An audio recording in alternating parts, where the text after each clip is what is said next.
Oke, selamat pagi, assalamualaikum warahmatullahi wabarakatuh. Shalom. Kali ini penjelasan mengenai pelaksanaan ujian CPT. Untuk mahasiswa silakan bisa buka menu di ujian CPT atau di halaman depan terkait informasi jadwalnya. Maka sesuai dengan jadwal dan presensi, ya ini saya menggunakan contoh nama Haryani ya. Mungkin mohon maaf kalau datanya sedikit terbuka, tapi ini saya minimalkan sedang tidak terbuka banyak ya. Di sini ada di tahun lalu, ini data kopian, jadi sudah terlewat tahunnya. Terkait di ujian UTS, jadwal yang ada di sini akan ada muncul di ujian CPT. Perlu diketahui bahwa ada 3 warna. Yang pertama adalah hijau, berarti sedang berlangsung dan diizinkan mengerjakan. Kemudian di kedua ada biru, yang artinya menunggu waktu UTS. Dan warna abu-abu berarti sesi pengerjaan sudah berakhir atau masanya sudah terlewat. Oke, di sini muncul ada satu UTS yang ada di tempatnya Haryani. Ini dibuka 27 Oktober sampai dengan 7 November. Maka bisa dilihat di sini ada soalnya 2 pilihan ganda dan 2 esai dengan KKM-nya adalah 60. Di sini ada kesempatan ya, kita bisa ikuti tes. Ada kesempatan mengerjakan 5 kali. Yang perlu diperhatikan adalah dilarang keluar dari halaman browser ketika sedang mengerjakan. Maka kalau sudah keluar maka dianggap selesai. Maka sisa waktu yang tidak terhitung. Yang kedua adalah tombol simpan, berarti menyetujui soal itu sudah selesai dikerjakan. Tetapi masih ada kesempatan yang lainnya. Jika setuju maka sudah setuju, seperti ini. Ada keterangan. Ini soal hukum ya. Jadi mungkin yang jurusan lainnya bisa melihat di soal-soal lainnya.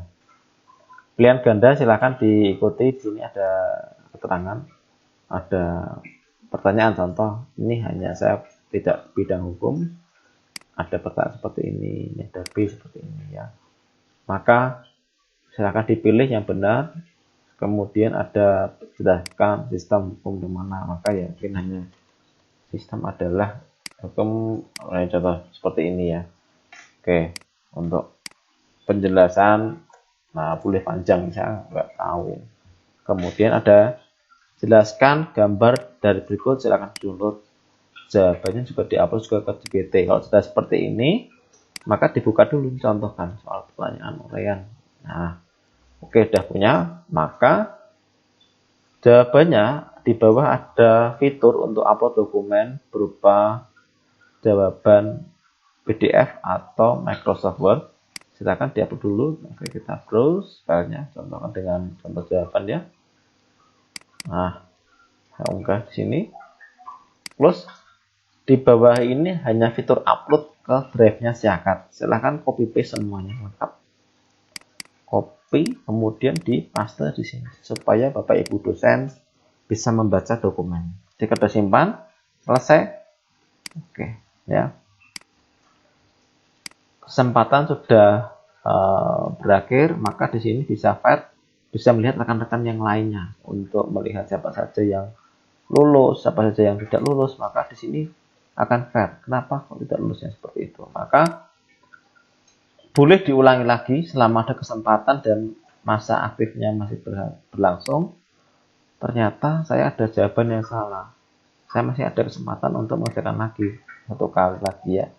Oke, seperti ini. Maka saya boleh menambahi jawaban seperti itu. Mungkin saya jawaban seperti ini. Ketika saya simpan, ya, ini jawabannya juga sudah muncul lagi. Itu silahkan mahasiswa melihat kesempatan. Saya ujikan ya, jika kesempatannya itu sudah terpakai 5 kali, ya seperti ini saja. Oke, ikuti kesempatan 3 kali. Jadi gunakan kesempatan dengan bijak supaya nilainya maksimal. Ini saya ikuti lagi. Jika sudah tidak sengaja tersimpan, ternyata hanya keluar browser, maka sudah dianggap selesai. Dan ketika sudah 5 kali ada notifikasi bahwa kesempatannya sudah maksimal, maka silakan hubungi tim dari Bapak Ibu dosen atau ke bagian administrasi kampus. Kalau ada nggak salah, ternyata tiba-tiba tertutup karena internet mati atau bagaimana, mungkin dikoordinasikan saja. Apabila itu memang memenuhi syarat untuk dibuka kembali, pasti ada keterangan lebih lanjut. Itu saja gambaran untuk UTS-nya. Terima kasih. Semoga bermanfaat. Jika ada kurangan atau informasi yang belum lengkap, bisa ditanyakan ke Bapak Ibu dosen atau tim dari IT Universitas. Terima kasih. Selamat pagi.